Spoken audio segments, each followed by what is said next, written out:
Hi everyone! It's another day na naman. So ayun, maingay dito no, nagre-record ako yan.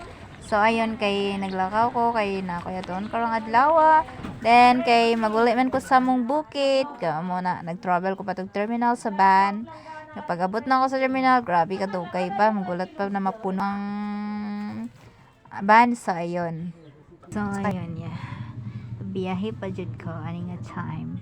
Then inabot na ko sa terminal, ginagawlat ko nagpuno kag namang sinaw man hinday. So naabot naman ko sa aking destination sa terminal paadto sa among bukid. Ayan, dapat ing ani ang style pag magadtog bukid kay para tabon gid tanan kay na ano mo na. So ayan, naglakaw na mi with my kuya cousin and my sister and also my niece.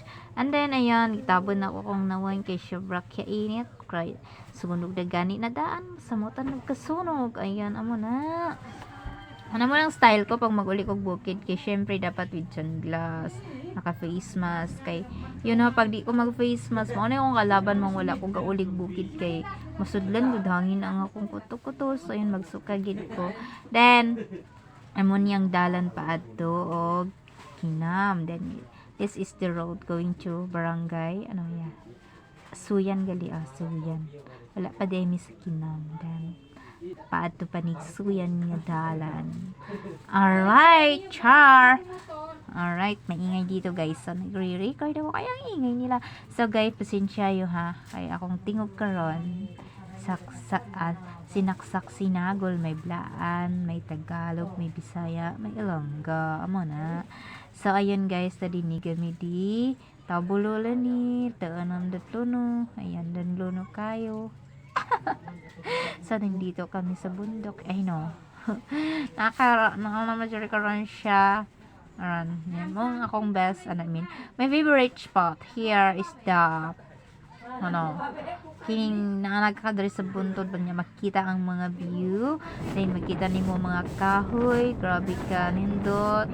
So ayun na asa na ni banda ay Suyan nagali ko guys.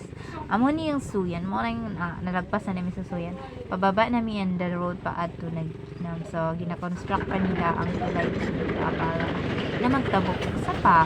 So ayun, kari guys, diri akong paboritong spot kaning diri kaning sakay-sakay balay kaning ano mo amo na ang sakyanan char sakyanan sa mga motor, sakyanan sa tao.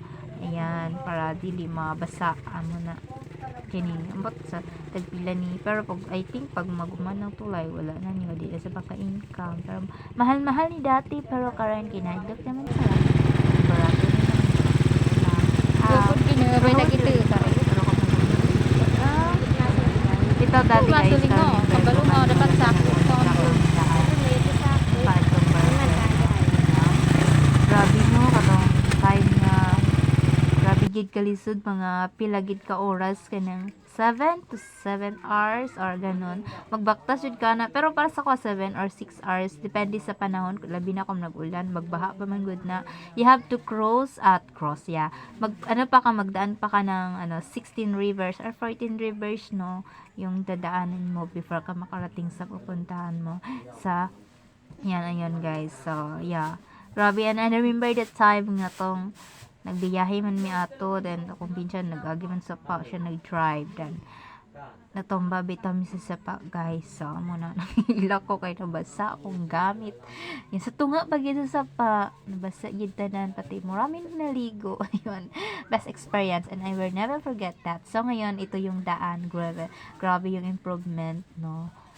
Wala pang 3 years ito na yung talaga yung daan dito, napakaganda. I think years from now, 5 years from now, ma-improve talaga yung grabe din. I'm so thankful and glad kasi yung mga tao dito sa bukid is may opportunity na sila paano nila i-deliver yung mga produkto nila papuntang city no. Kasi dapat talaga susuportahan natin yung mga villager, yung daan talaga ang uunahin sapagkat paano ma-deliver o paano nila pa-purchase yung mga product nila galing sa bukid kung yung daan is mahirap. So, yeah, we're so glad here. Napaka, na yung daan. Okay na, yung dating, 6 hours travel ngayon, pwede na isang oras lang. Ganon. Then, yung motor na pwede na, makadaan yung mga motor, pwede na din yung kotse. Pag may kotse tayo someday, char lang. Pero mahadlok, punta mag-drive eh. Tining dapita. Pasi pulutan na tayo. Pulutan. So, napulutan ka ng, ito tama, ano ba, sa ubos. Very, ano kaya ni very, very, very lalom sa ubos yun. Mga yung paboritong spot diri ang dapita kay very hawod kaayo no. Makita gini mo ang view, makita ni mo mga bundok. Surrounding by the mountains. Charot, at ang English dira. Diyan asa malagpot. So, ayun. Very few dining dapita kay kitaan na may ka-few ibulol. Amo na. Yan. So, ayan, nabuti mag-joyride diri ka. Labi na ka ba ni mo imong minamahal, char lang. Wala man di ko minamahal diri kay nasa laya, char lang. Pero, huwag ki mag-joyride diri ka ba ng mga tropa. Pag naamoy motor, nga pang bukid, biskin dili man pang bukid, okay naman ang jalan. Pwede niya ka mag-dala-dala og mayo, char lang. So, ayun guys, amo na ang dalan. Ani idalan sa Lodigami. Sa pakay gamasalo din charot. Mo to nga na gamay na lang ang walay semento, and then lapit na jud siya mahuman, very hawad ng dalan.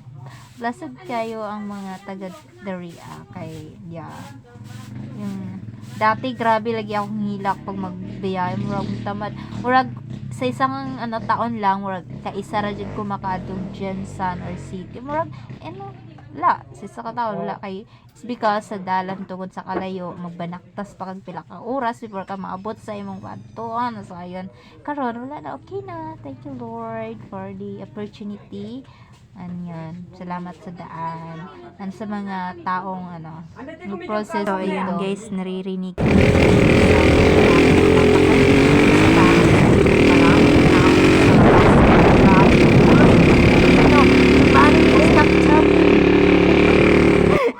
char lang. So, ayun guys, na ako dito sa barangay Kinama, Patang, Sarangani Province. Sa mga day ni among barangay. So, wala na kayo nakapakita ang full view kay akong pag-video na nahadlo ko kay it's because base mahulog akong cellphone. Wala ba yung mga tag sa cellphone? Charot. Kipayo lang ako ng cellphone sa akong ate para rin ako magpalit og bago. So, ayan. Dari nakasakinam. Amo ni, na-truck. Ay, kabayo. My favorite car. So, yun, no, nindot na ang dalan. Dati, ay grabe ni mura at chocolate hill. Char. Mura lagi lapok juday. Kanang chocolate ba? Char lang. Yan, amo ni ang school nila dari.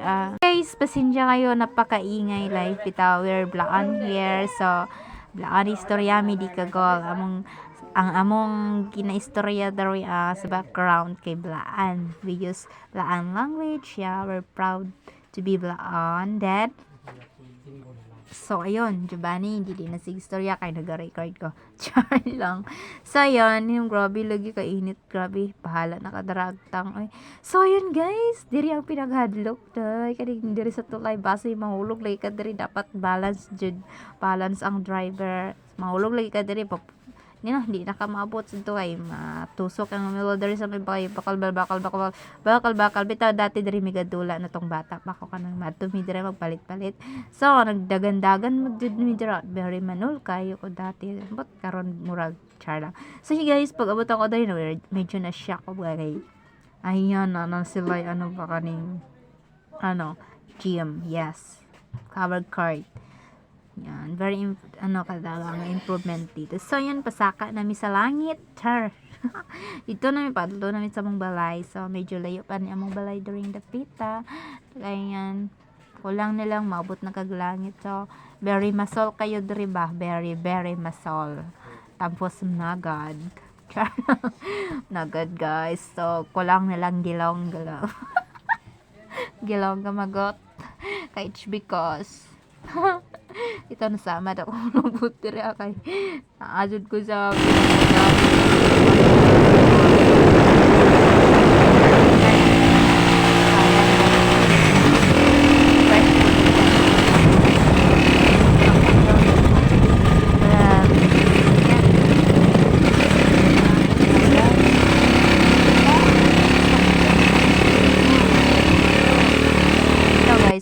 di kayo ko hilig og magsaka sa bukid kay ay because kay andali kayo makapuyan then gusto ka ko balabi na masudlan hangin akong baba ba muna.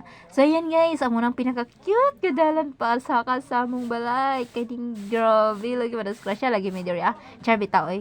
Mo na pasaka na mi diri. Ayan nya, tamasol gaminan. So diri napita kay this is a sitio kaning compound na mo lang ni kay puro lang family. Walay sagol diri kung naa may tao nga ibang diri siguro tong mga naminyon sa mga pinsan or sa mga auntie or ate ano na. Then abot na ka guys sa balay. Di na ko ipakita ang balay kay pangit guys. Pero welcome mo diri pag mag-adto jud mo diri Pero I mean pangit, I mean dagan naka ano ba mga inalay, charot. So abot na ko guys, very kapoy kaayo. Diba? Fresh ko gay nagikan balay yan naka-crop top ang person. Ya pag abot diri, ama karon yo pala to tong tong agtang sinaw. Wala na ayan. Okay lang mo na ginaboy na ko kanang akong mata bang masudlan og ano kaning balas. Then, face mask ko para di ulay hangin. So, yun guys. Thank you for watching. To be continued tomorrow. God bless.